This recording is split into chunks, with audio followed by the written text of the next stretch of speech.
Good morning students. प्रज्ञा विद्यालय की तरफ से ऑनलाइन क्लासेस में आपका स्वागत है।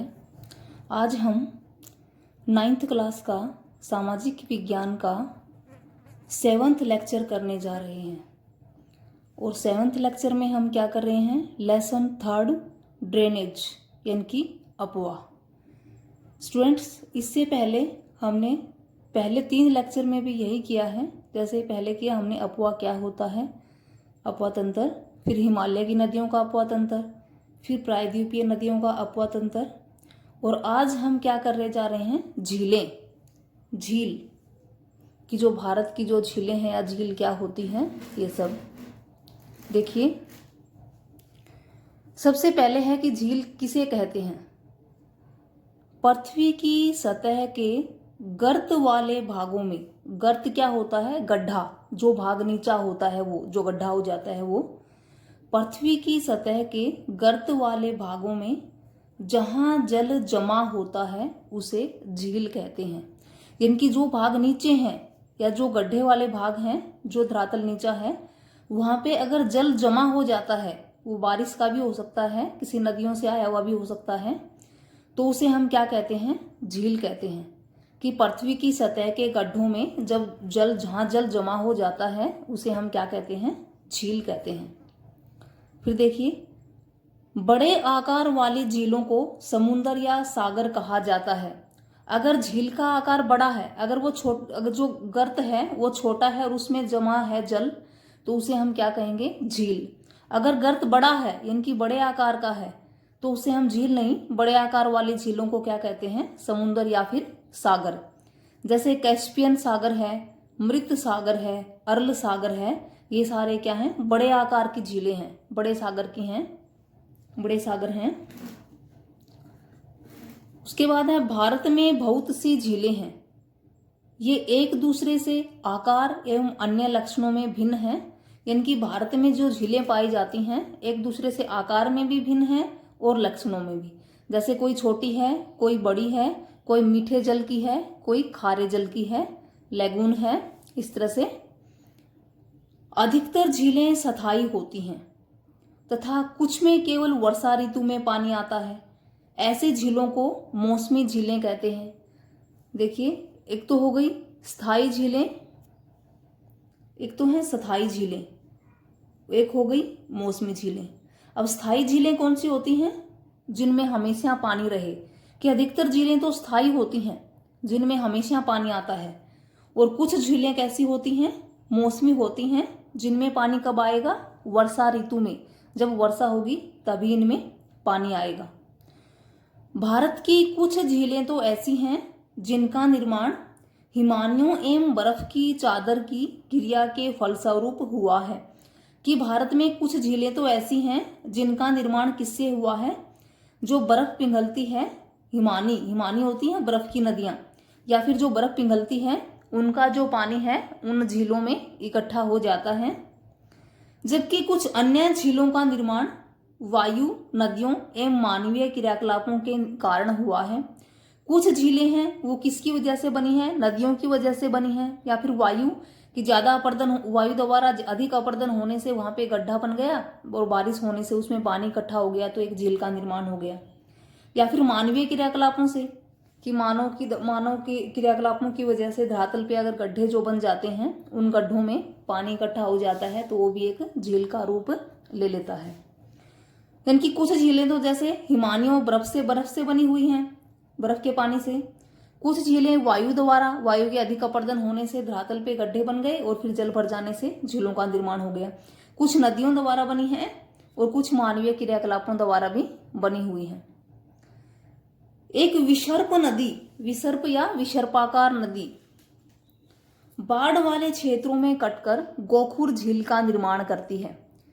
विसर्प या विसर्पाकार भी बोल सकते हैं इसको,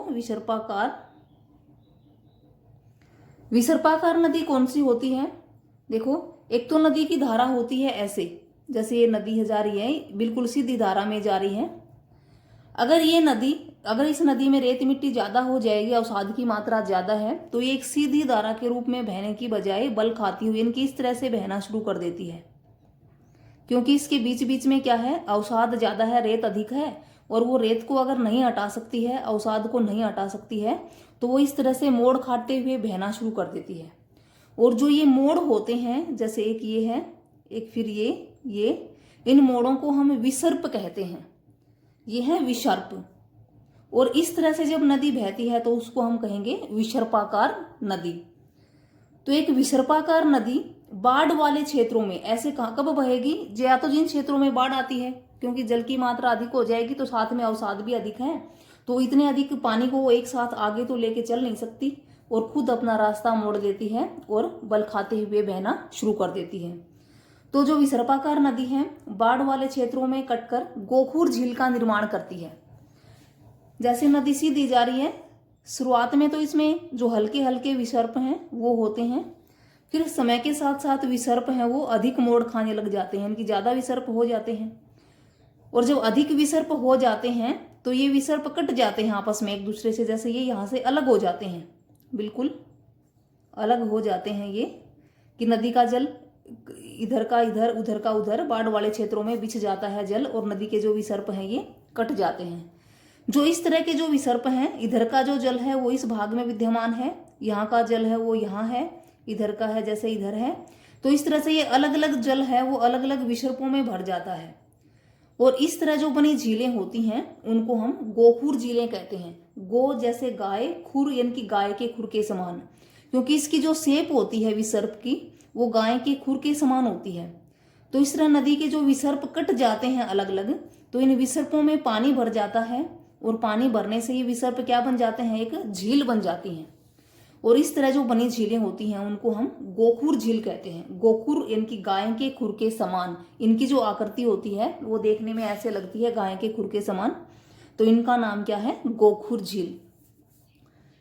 फिर तटीय क्षेत्रों में लैगून झीलें पाई जाती हैं। लैगून क्या होती हैं, खारे जल की झीलें, लवणीय, जैसे कि चिल्का झील है उड़ीसा में, पुलिकट झील और कोल्लेरू झील, कोल्लेरू आंध्र प्रदेश, पुलिकट तमिलनाडु, चिल्का है वो उड़ीसा।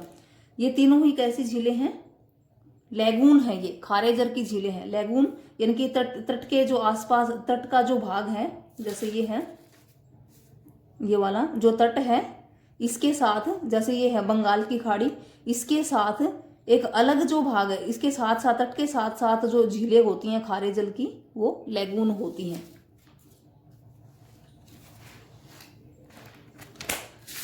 इसके बाद है अंतर्देशीय भागों वाली झीलें कभी कभी मौसमी होती हैं। अंतर्देशीय यानी कि वो राज्य या वो क्षेत्र जो किसी देश के साथ लगते हैं, उनकी झीलें कभी कभी मौसमी भी होती हैं, इनकी जब वर्षा होती है तभी पानी आता है, कभी स्थायी भी। जैसे राजस्थान है, राजस्थान की जो सांभर झील है वो मौसमी है, उसमें वर्षा होती है तभी पानी आता है। और यह एक लवणीय झील है, इनकी सबसे अधिक लवणता है इस झील में। इसके जल का उपयोग नमक बनाने में किया जाता है, यानी कि इसमें इतनी अधिक लवणता है सांभर झील जो राजस्थान में है, कि इसके जल को वाष्पीकृत करके, वाष्पीकृत का मतलब उसका वाष्पीकरण करके, उसको जो जब जल भाप बन के उड़ जाता है तो उसे हम वाष्पीकरण कहेंगे। तो उस जल को उड़ाकर वाष्पीकृत करके उस जल को, और उससे क्या बनाते हैं, नमक, जिसका प्रयोग हम खाने में करते हैं। फिर है मीठे पानी की अधिकांश झीलें हिमालय क्षेत्र में हैं, कि जो हिमालय क्षेत्र से जो झीलें निकलती हैं वो अधिकांश मीठे जल की झीलें हैं। क्यों? क्योंकि या तो उनमें वर्षा का जल होता है या फिर जो बर्फ पिघलती है उसका जल होता है। हिमानी द्वारा जो नदियां बनती हैं वो झीलें बनती हैं, तो मीठे पानी की झीलें होती हैं। ये मुख्यतः हिमानी द्वारा बनी होती हैं, जैसे कि वूलर झील है जम्मू कश्मीर में। इसके विपरीत जम्मू कश्मीर की जो वूलर झील है भूगर्भीय क्रियाओं से बनी है। भूगर्भीय क्रियाओं का मतलब जम्मू कश्मीर की जो वूलर झील जहाँ पे है वह भूगर्भीय होते हैं आंतरिक क्रियाओं की वजह से, कि या तो किसी भूकंप की वजह से या किसी और आंतरिक हलचल की वजह से धरातल पे क्या बन गया, गर्त बन गया, गड्ढा बन गया, और बर्फ जब पिघली तो बर्फ के पिघलने का जो जल है वो उस गड्ढे में जमा हो गया। तो इस तरह बनी थी ये वूलर झील, जो एक किसका निर्माण हुआ, वूलर झील का।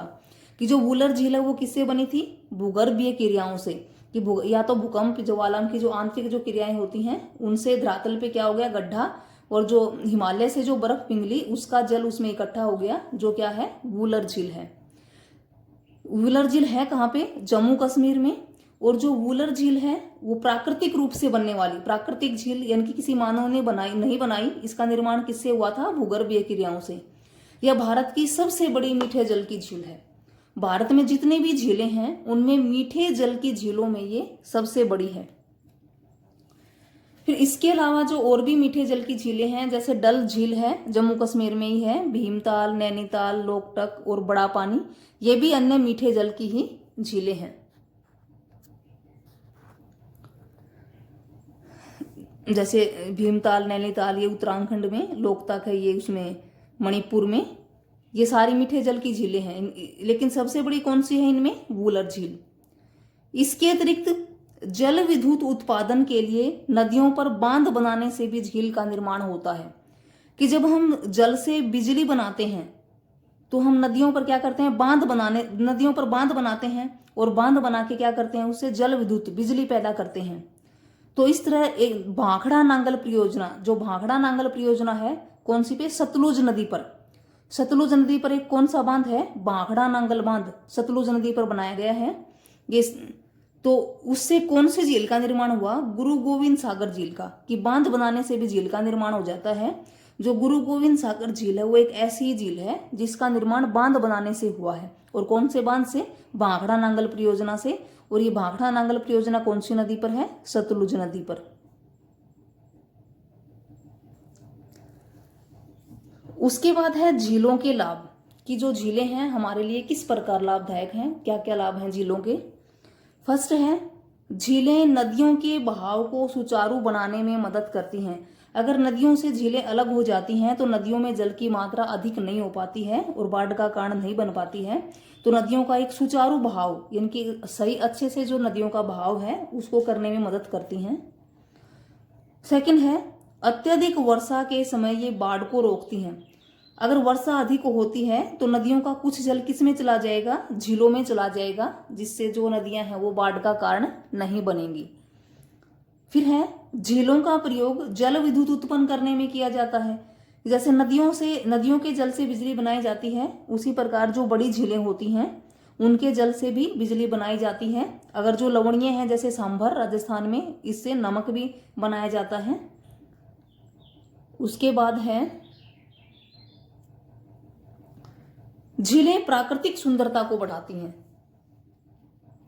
और ये हमें मनोरंजन प्रदान करती हैं। कि पर्यटन की सुविधा प्रदान करती हैं, प्राकृतिक सुंदरता को बढ़ाती हैं और ये हमें मनोरंजन प्रदान करती हैं। ये थे झीलों के लाभ। उसके बाद है नदियों का अर्थव्यवस्था में महत्व। कि जो हमारी अर्थव्यवस्था है देश की, उसमें नदियां हैं वो हमारे लिए किस प्रकार महत्वपूर्ण है, क्या महत्व है नदियों का अर्थव्यवस्था में। फर्स्ट क्या है, नदियां व्यापार के लिए मार्ग प्रदान करती हैं। जैसे हम व्यापार करते हैं एक देश से वस्तुओं का, जैसे आयात और निर्यात लेके आना वस्तुओं को और हमें बेचना, इसी तरह से वो तो नदियां क्या करती हैं, उसके लिए जो समुद्री जहाज होते हैं वो चलने के लिए नदियां क्या करती हैं, मार्ग प्रदान करती हैं। फिर कृषि में सिंचाई के लिए योगदान देती हैं। जो नदियों का जल है उसका प्रयोग हम सिंचाई के लिए करते हैं। नौ संचालन में सहायक है। नौ संचालन क्या होता है, नौकाएं चलाने के लिए। जब नौकाएं चलाते हैं जैसे हम एक किनारे से दूसरे किनारे की ओर, तो नौ संचालन में भी नदियां क्या होती हैं, सहायक हैं। जल विद्युत निर्माण में भी नदियों का काफी महत्व है। कि नदियों के जल से और क्या बनाई जाती है, बिजली बनाई जाती है। तो अर्थव्यवस्था में इसके क्या क्या लाभ हुए, एक तो हमें व्यापार के लिए रास्ता प्रदान करती हैं, कृषि में हमें सिंचाई के लिए योगदान देती हैं, नौ संचालन में सहायक होती हैं और बिजली बनाने में जो नदियां हैं वो काफी महत्वपूर्ण होती हैं, उनके जल का जो प्रयोग है वो। उसके बाद है नदी प्रदूषण। कि जो नदियां हैं उनका जल प्रदूषित होता जा रहा है, क्या कारण है इसके। फर्स्ट है, नदी के जल की घरेलू, औद्योगिक तथा कृषि में बढ़ती मांग के कारण इसकी गुणवत्ता प्रभावित हुई है। कि जो नदी का जल है घरेलू रूप से भी, औद्योगिक यानी कि उद्योगों में भी और कृषि में भी सिंचाई के लिए इसकी मांग है वो बढ़ती जा रही है और लगातार मांग के बढ़ने से इसकी जो गुणवत्ता, क्वालिटी है वो खराब होती जा रही है। फिर उद्योगों का अपरिष्कृत कचरा नदी के जल में बहा दिया जाता है। कि उद्योगों से जो अपशिष्ट पदार्थ निकलते हैं, जो वेस्ट मटेरियल है, वो नदियों के जल में बहा दिया जाता है, जिससे भी नदियों का जल है वो प्रदूषित होता जा रहा है। फिर बढ़ते नगरीकरण और औद्योगिकरण के कारण भी यह सब हो रहा है कि औद्योगिकरण ज़्यादा हो गया है, नगरीकरण बढ़ रहा है, जनसंख्या बढ़ रही है, जिसकी वजह से भी नदियों का जो जल है वो लगातार उसकी क्वालिटी है वो गिरती जा रही है। फिर नदी परियोजनाओं में जो गंगा कार्य योजना, जो गंगा नदी है उसके लिए एक प्लान, गंगा एक्शन प्लान चलाया गया था। गंगा जो है प्रदूषित होती जा रही थी, उसके लिए गंगा कार्य योजना का जो पहला चरण है वो कब शुरू हुआ था? 1985 में। जो गंगा नदी है उसके प्रदूषण को खत्म करने के लिए जो पहला प्रयास किया गया था, पहला जो चरण था 1985 में शुरू किया गया था, परंतु इसे 31 मार्च 2000 को बंद कर दिया गया। गंगा कार्य योजना के जो दूसरे चरण है उसको राष्ट्रीय नदी संरक्षण योजना के अंतर्गत शामिल कर लिया गया। पहला चरण 1985 में शुरू हुआ, 2000 में उसको बंद कर दिया गया। फिर जो दूसरा चरण है उसको किसमें शामिल कर लिया? राष्ट्रीय नदी संरक्षण योजना की। नदी संरक्षण का मतलब बचाव राष्ट्रीय नदियों में। नदी संरक्षण योजना में अब 16 राज्यों की 27 नदियों के किनारे पर बसे 152 शहर हैं वो शामिल हैं। इनकी 27 नदियां हैं और 16 राज्यों की 27 नदियां हैं जो नदी संरक्षण में शामिल हैं।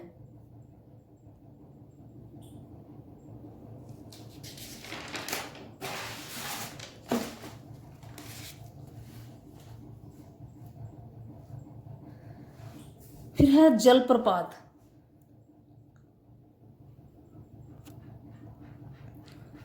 भारत में सबसे बड़ा जो जलप्रपात है वो कौन सा है? भारत में सबसे बड़ा जलप्रपात जोग जलप्रपात है।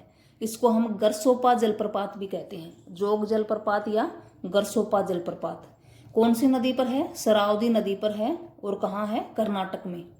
कर्नाटक में शरावती नदी पर जोग जलप्रपात है और इसको गरसोपा जलप्रपात भी बोलते हैं, जो भारत का सबसे बड़ा जलप्रपात है, फर्स्ट है जो। फिर है कावेरी नदी द्वारा बनाया गया शिव समुद्रम जलप्रपात। शिव समुद्रम जलप्रपात, कावेरी नदी कौन से ये भी कर्नाटक में ही है। कावेरी नदी कौन से जलप्रपात का निर्माण करती है? शिव समुद्रम जलप्रपात का। भारत का दूसरा बड़ा जलप्रपात है। इनकी पहला कौन सा था? जोग जलप्रपात, और दूसरा कौन सा है? शिव समुद्रम जलप्रपात। इससे बनने वाली विद्युत मैसूर, बेंगलोर और कोलार सवर्ण क्षेत्रों को प्रदान की जाती है। जो शिव समुद्रम जलप्रपात है उससे जो बिजली बनाई जाती है वो कहाँ कहाँ भेजी जाती है? मैसूर, बेंगलोर और कोलार। कोलार सोने की खानें हैं कर्नाटक में। कर्नाटक में जो कोलार सोने की खानें हैं वहां भेजी जाती है। इससे बनाई हुई जो बिजली है वो। जो जलप्रपात होता क्या है? ऊंचाई से जल का नीचे की ओर गिरना, जैसे झरने बोलते हैं जिनको हम, झरने। तो भारत में सबसे बड़ा झरना जोग जलप्रपात है फर्स्ट नंबर पे, और सेकंड है शिव समुद्रम।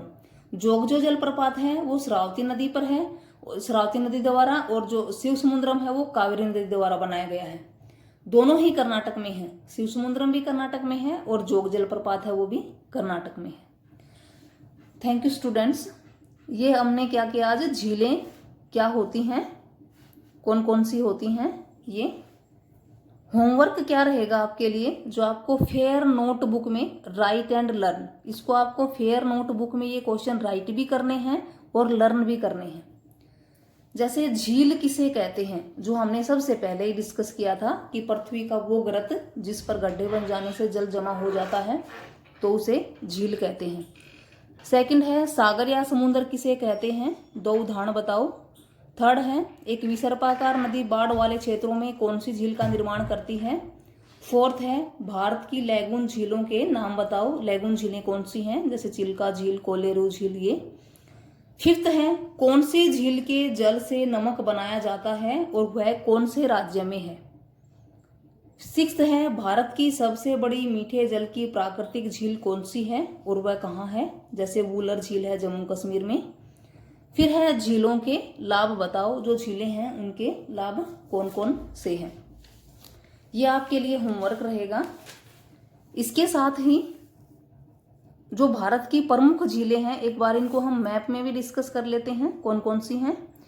जैसे फर्स्ट है वूलर, ये वूलर झील जो मीठे पानी की सबसे बड़ी झील है। कहाँ पे है ये वूलर झील? जम्मू कश्मीर में। फिर है डल झील, ये भी जम्मू कश्मीर में है। फिर है सांभर झील थर्ड, जो ये है राजस्थान में। चिल्का झील जो लैगून है एक, इधर है, इधर उड़ीसा में। कोलेरू झील इधर आंध्र प्रदेश। पुलिकट झील ये है 6 नंबर पे जो है पुलिकट झील तमिलनाडु में। गोविंद सागर जो किसी बांध के ऊपर से, बांध के बनने से जो बना हुआ है, इधर सतलुज नदी पर, इधर ये है गोविंद सागर। राणा प्रताप सागर ये भी राजस्थान में है, इधर राणा प्रताप सागर। गांधी सागर गुजरात में, गांधी सागर। फिर है लिंगामक्की झील, लिंगामक्की झील ये इधर कर्नाटक में। वेम्बनाद झील, वेम्बनाद झील है इधर केरल में। लोकटक झील जो मीठे जल की ही झील है, ये कहाँ पे है, मणिपुर, लोकटक झील। Thank you students.